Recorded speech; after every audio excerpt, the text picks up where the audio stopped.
Good afternoon. Welcome to my presentation entitled A Two-Tier Fragile Audio Watermarking Algorithm. My name is Dumisani Mfune, co-author of a paper by the same name, A Two-Tier Fragile Audio Watermarking Algorithm, co-authored with Dr. Michael Zimba, who happens to be my research supervisor for my master's at Mzuzu University. What is digital audio watermarking? Digital audio watermarking is simply a way of embedding additional information into an audio stream. The audio being called the host or the cover signal. So this information can be used to authenticate that whatever media has been stored is indeed the original audio. The integrity is on point. Nothing has been tampered with. Another application of digital audio watermarking is what is known as intellectual rights management. So this information would move along with the audio file. So if you share songs, like a lot of people do, it would be nice for the original owners of the music to get their due rights. So that's one use of digital audio watermarking. Closely related to audio watermarking is what we call steganography. In steganography, the idea is to conceal that there's any communication happening at all. So you would have your audio file, and in that audio file, it is possible to embed a totally different audio stream, and then you send the host signal, but by so doing, you're also sending the hidden message. So that's what we call steganography. And all this is really made possible with the fact that when we digitize audio, we get a bit stream, a stream of ones and zeros that is 16 bits long, and that represents the audio. So we find that there's certain places in that 16-bit audio stream that we can use. Those are what we call the non-significant bits, or some people call them the least significant bits. So that's what I wanted to explore in this research. In particular, how many different audio streams can we embed within the host audio? So this research really looked at how many different media streams, and by media streams I'm meaning things like audio, text, graphics. Those are different audio streams. Video, these are different media streams. Video, wanted to see how many of those can we fit into a host audio signal. And we also wanted to explore what is the effect of embedding a different audio stream in our host audio. The numbers we're seeing here, these are now converted to binary. And this is the 16-bit binary. So each one of these would represent one of those decimals we saw on the previous slide. So as you can see, 1, 2, 3, 4, goes up to 16. So what happens is these highlighted bits, if you go down, these highlighted bits would be known as the least significant bits. This gives us room to play around without necessarily changing the structure of the audio. So I wanted to explore how we can make use of that to embed different media streams. In particular, we're looking at two types. So here's a synopsis of what we're doing. The cover signal, that is the original audio. Then we have the watermark.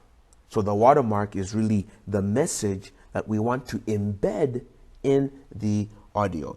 We took that message as a text. We converted that text by means of Reed-Solomon codes into a binary stream. We took the watermark, the message, the information, and I spoke that information, and we had an audio recording of this watermark. That audio recording as we saw in the previous slide, was converted into the 16-bit equivalent. So those are the two media streams that we are wanting to embed within the host signal or the cover signal. And this represents the watermark embedding algorithm that allowed us to do that. When that was successfully done, we had what is called the watermarked signal. So that is the audio that has this information, these two streams embedded in it. So this A represents the embedding algorithm.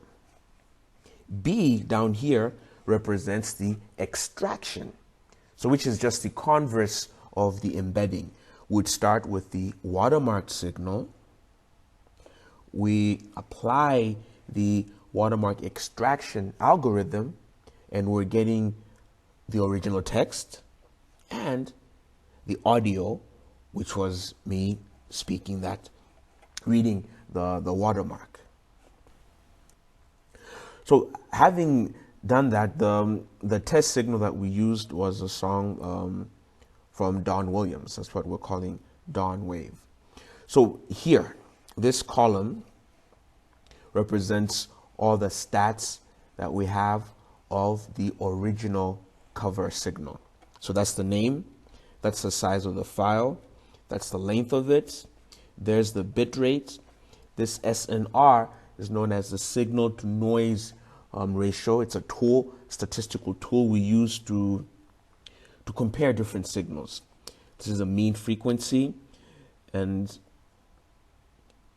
root square mean. So all these are different statistics that we use to help us analyze and compare different signals. So these are all the stats of the cover signal. Over here, the watermark signal is what we call dawn-marked.wave. So these files are of the same format. They're both wave files. And if we look and we compare them statistically, they are indistinguishable.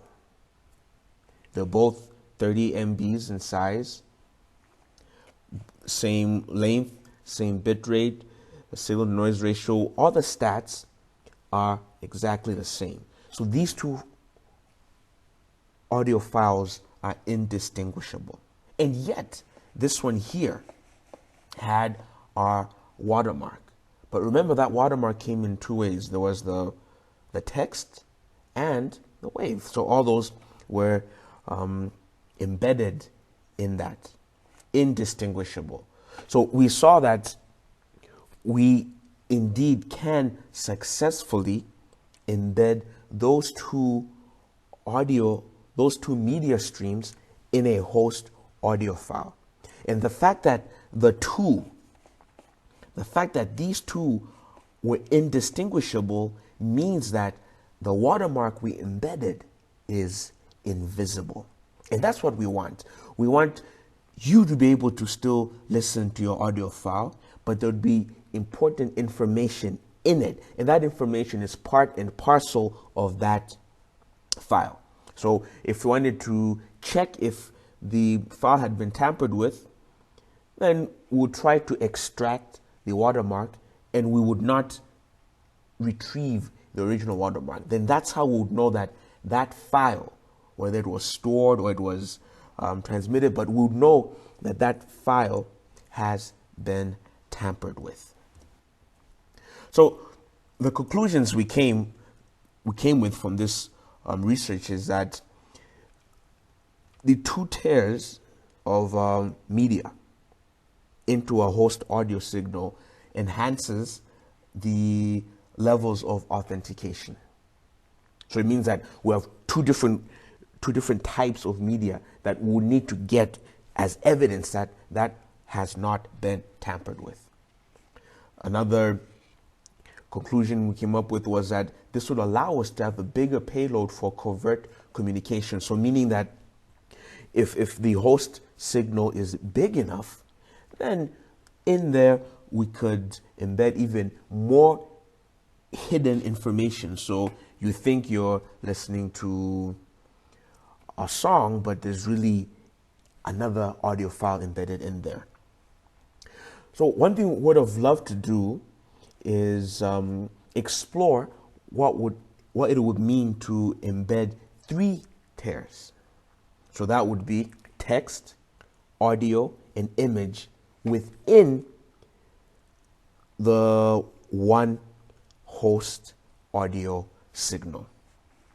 Another avenue to take this would be to explore a 2-tier digital audio watermarking scheme, but this time, instead of using what we did then, that method is known as least significant bit, we'll try what is called empirical mode decomposition as a method of digitizing the audio. Once it has been digitized, then we'll see how to embed the 2 streams, text and audio, in that host audio that has been digitized by empirical mode decomposition.